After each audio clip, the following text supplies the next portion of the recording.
Dr. Price, thank you for being with us. We are excited about where we are in time. It's an awesome moment. Can you give us a general idea of where you think we are regarding Bible prophecy and the end times, general terms? Well, I think we're toward the end of the end. There is the last days for the church, and there's the last days for Israel. So when we come to the last days of the church, it means the church declining in power and strength. It doesn't mean we won't have revivals, but it does mean that as a whole, it is moving us toward the end of its time, which means the rapture of the church would be the next event, followed by a time which would result in the tribulation. That will be the time we talk about the last days for Israel. Now, when we see things happening in Israel already that forecast those type of events, we realize we're very close to the end of the age of the church. We're in this momentous time where the United Nations, particularly UNESCO, a few months ago, tried to say that there was no Jewish connection with the land at all, and especially the Temple Mount. And you've got a special relationship with the Temple Mount. Tell us a little bit about that. Yeah, I do. That UNESCO decision was interesting because they went back to revote and made it even worse. Took out the phrase that said, of Israel altogether. So the Temple Mount is probably the greatest place on earth, not because of its past association, because of the future association God connects with it. So when Israel comes to fulfill its destiny, when Messiah comes, he will reign from Jerusalem on a throne which is connected with the Temple Mount. We see this in Isaiah chapter 2 through 4. That's the culmination of all the great promises. Just as Moses went to Mount Sinai to receive the law and said Israel is to be a light to the nations, ultimately to get the revelation of them, one day Messiah will come on Mount Zion, bringing the law through Israel to the Gentile nations and reigning in that place as well. So all of these, it comes full circle with the prophecies in the Old Testament. You remember Rabbi Yehuda Glick he's a proponent of building the temple, and of course there was an assassination attempt against him. I interviewed him on television, and I was trying to move him towards a political statement, and he kept being spiritual. He kept saying that my house shall be a house of prayer for all nations, and he had this welcoming sense to all nations, but it felt a little bit like syncretism, or that he was leaning towards the possibility of some configuration that would allow the temple to be built. How is that going to happen? Well, you got to remember, Orthodox Jews feel that any movement of Gentiles toward affection with Israel or to the Temple Mount is fulfilling the prophecy of Gentiles coming and converting to ultimate Judaism. Whereas Christians have the other view. They see Jews speaking about the temple or about Bible prophecy or the Messiah as them coming toward Christian view. So it's not that at all, of course. But his view is a correct view. He just has to recognize the times. It can't happen in our time. It can't happen until Messiah comes. And I think that's what Yeshua was saying when he was on the Temple Mount. We call the clearing of the temple, some people call it the cleansing of the temple, whatever they want to call it. When he made that statement, citing from the book of Isaiah, chapter 56 and verse 7, my house will be a house of prayer for all peoples. But in that very context, it talks about the future when even the Gentile nations will come and rebuild the temple, and he'll take priests from among them to serve him. So it's quite a different age. It's the time of the new covenant. That's good. So it has to do with not dispensation per se, but the timing of these events. Right. And we're looking towards the only real peace will be when Sar Shalom, Prince of Peace, is in the midst. Absolutely. So tell us about this project. You spent a long time setting up this virtual tour of the Temple Mount. How did you do this? Well, over the years,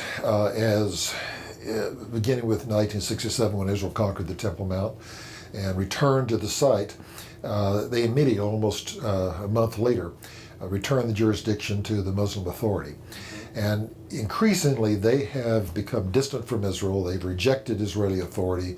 They have usurped any rights on the Temple Mount, and they have they've destroyed lots of archaeological property, rebuilt the area into an Islamic mosque, the site of Solomon's Stables. They have other ambitions too to go further. They now will not allow anyone, Jew or Gentile, any non-Muslim, to come to the site and say anything other than what is in their own Islamic ideology. I did get an opportunity to go beneath the Temple Mount, to go to the Al-Aqsa Mosque, inside the Dome of the Rock, just this last September, but it was a special arrangement.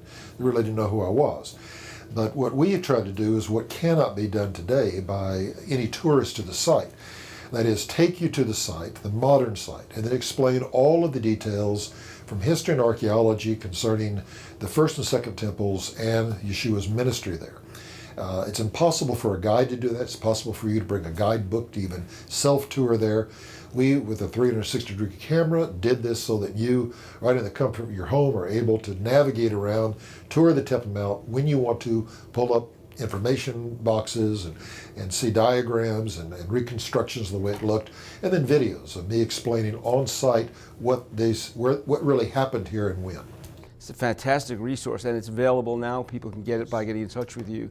Well, go ahead. You get it through our World of the Bible Ministries. So it's just worldofthebible.com. Great. Well, we'll look forward to that because I'm looking forward to seeing this. I wanted to ask you about the spiritual background to this current attempt at conflagration in the area, the stirring up, the education of children to hate, and the stirring up of this rewriting of history.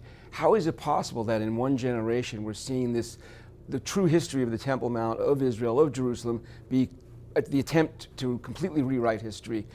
That's part of the prophetic fulfillment, isn't it? Yeah, we call it Temple Mount denial, and it's on an official level now, so Yes. that no one can speak, even a leader of the Palestinian people, no one can say this in an authoritative or public way without censure. Recently, the head of Al-Quds University made a statement that, if you go back a century or so, no one would disagree that was the site of the Temple Mount. All academics knew that. Right.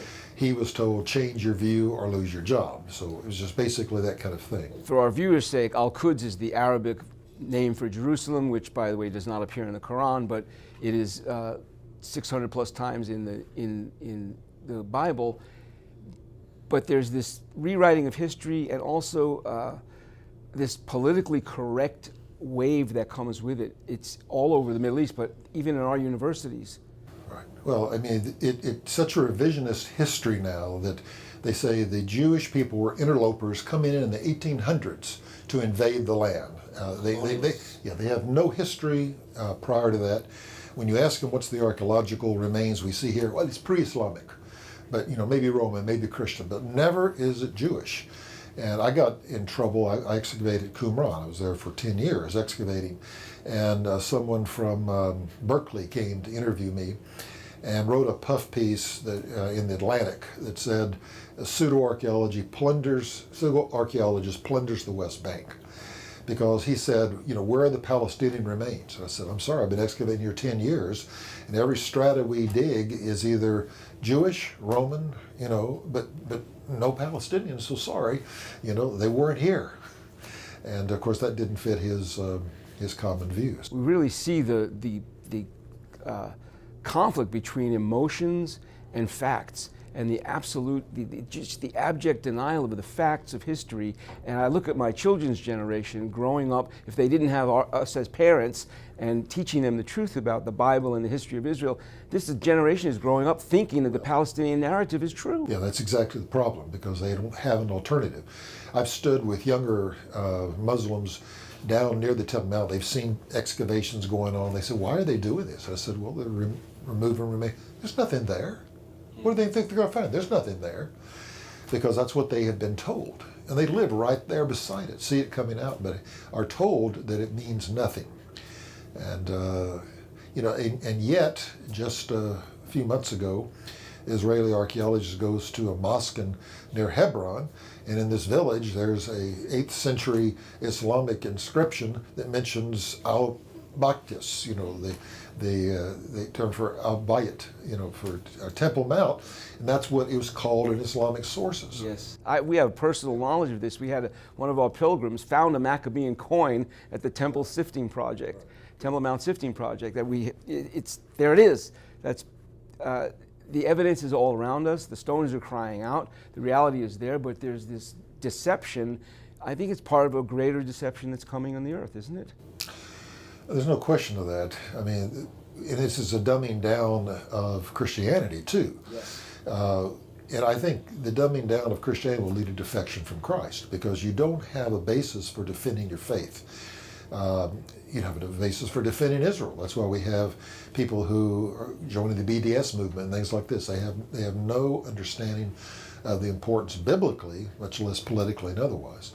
So deception is coming, it's here. The only way to fight it is with ministries like yours that proclaim the truth and drive people back to the word of truth. And resources like this. I mean, this is an incredible resource for us to see the reality of the Temple Mount, to see the historicity of the Jewish presence in the land.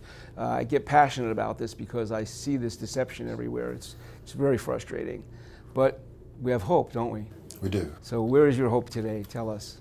Well, my hope is the blessed hope. The hope is in Christ, He, our Messiah. He is the one who did it all. He paid it all. There's nothing else in Him. He said, with me, all things are possible. And because of that, we can hope in hopeless times, because He is the one that stands at the end of those times and says, come to me, and I'll take you in. So He's our hope. Dr. Price, thank you so much for being with us. Thank you, Miles.